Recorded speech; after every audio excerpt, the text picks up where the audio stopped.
Hello प्यारे बच्चों, आप लोग का स्वागत है पौनेश पाठशाला में, जिसे हम लोग ज्योग्राफी पाठशाला कहते हैं। और कैसे हैं आप सभी? अच्छे हैं? दिवाली तो अच्छी मनाई होगी आप लोग। सो लेट्स गो।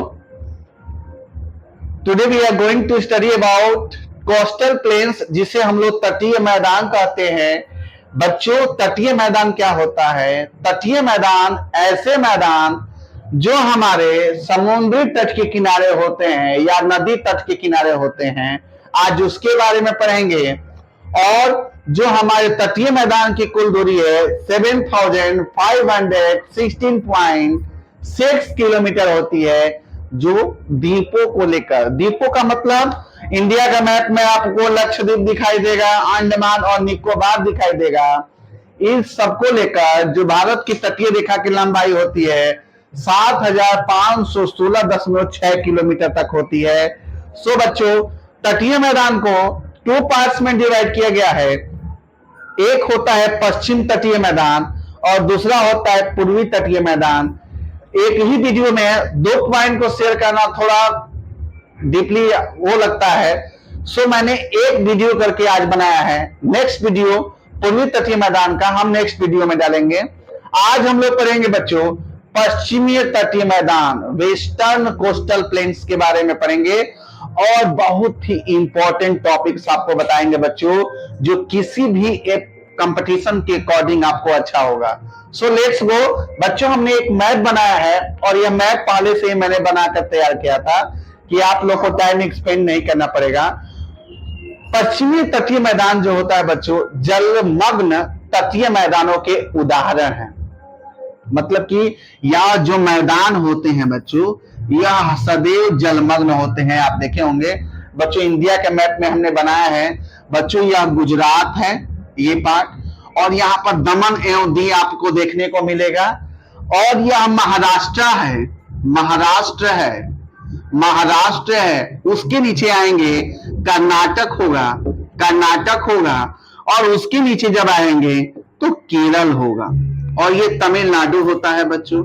तमिलनाडु के बारे में इसलिए नहीं पढ़ेंगे क्योंकि वह पूर्वी तटीय मैदान के अकॉर्डिंग आ जाता है, जिसे हम अगले वीडियो में आपको पोस्ट करेंगे।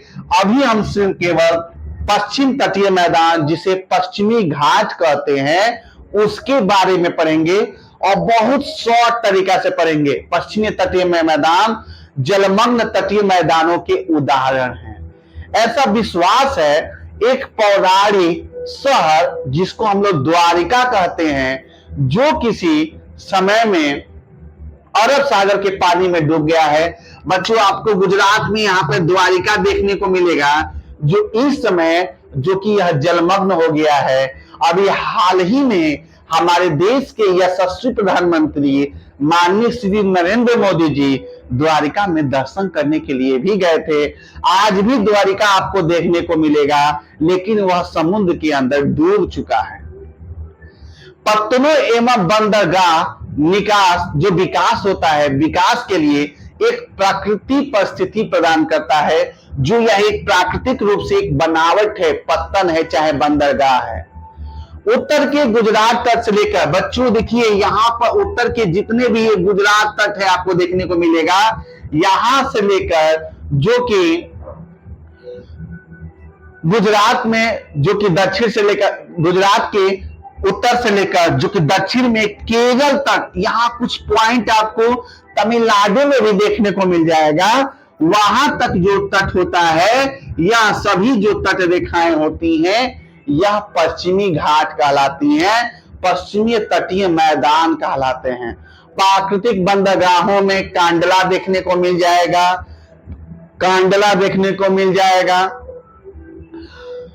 कांडला मिल जाएगा देखने को, मझगांव मिल जाएगा, मरवी गांव मिल जाएगा, मंगलोर मिल जाएगा, कोचिन मिल जाएगा। ये सभी सब पश्चिमी तटीय मैदान होते हैं। उत्तर के गुजरात तट से लेकर दक्षिण के केरल तट तक होता है। गुजरात का जो कच्छ होता है और कठियावाड़ जो तट होता है, महाराष्ट्र का कोंकण तट होता है, गोवा तट होता है, कर्नाटक तथा केरल का क्रमशः मालाबार तट जो कि यह होता है। बच्चों यह जो पश्चिमी तटीय मैदान होता है उसको 3 भाग में बांटा गया है। देखिए, एक होता है कोंकण जो कि महाराष्ट्र के उत्तर से लेकर जो कि दक्षिण की तरफ गोवा तक जाएंगे, यह एक कोंकण होता है। उसके बाद गोवा से लेकर पूरा कर्नाटक यह कन्नड़ होता है, और कर्नाटक से लेकर केरल तक जो कि अंतिम तट तक यह मालाबार तट कहलाता है। यह बहुत ही एक इंपॉर्टेंट टॉपिक है बच्चों, और आशा करते हैं कि यह आपको समझ में भी आएगा। बच्चों, एक मालाबार तट पर एक कयाल जो कि नौकायान मछली पकड़ने के लिए किया जाता है। यहाँ पर बैक वाटर्स भी होता है, मतलब कि यहाँ पर जो नदियों का मिलान होता है, अरब सागर, यह अरब सागर है, यह अरब सागर में देखने को मिलता है, अरब सागर में देखने को मिलता है, अरब सागर में देखने को मिलता है।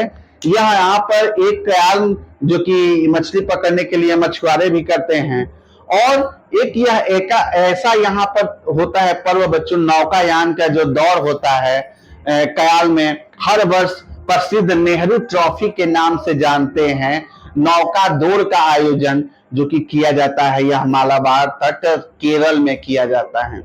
यहाँ पर जो नदियां आती हैं बच्चों, नर्मदा या तापी नदी या माही नदी, ये सभी अरब सागर में गिरते हैं। और यहाँ पर जो गिरने वाली नदियां होती हैं वह डेल्टा का निर्माण नहीं करती हैं, बल्कि एस्चुरीज का निर्माण करती हैं, क्योंकि जो नदियां गिरती हैं वह ऊंचाई से नीचे गिरती हैं, इसलिए यहाँ पर डेल्टा का निर्माण नहीं होता है, एस्चुरीज का निर्माण होता है। ये बहुत ही इंपॉर्टेंट टॉपिक है बच्चों।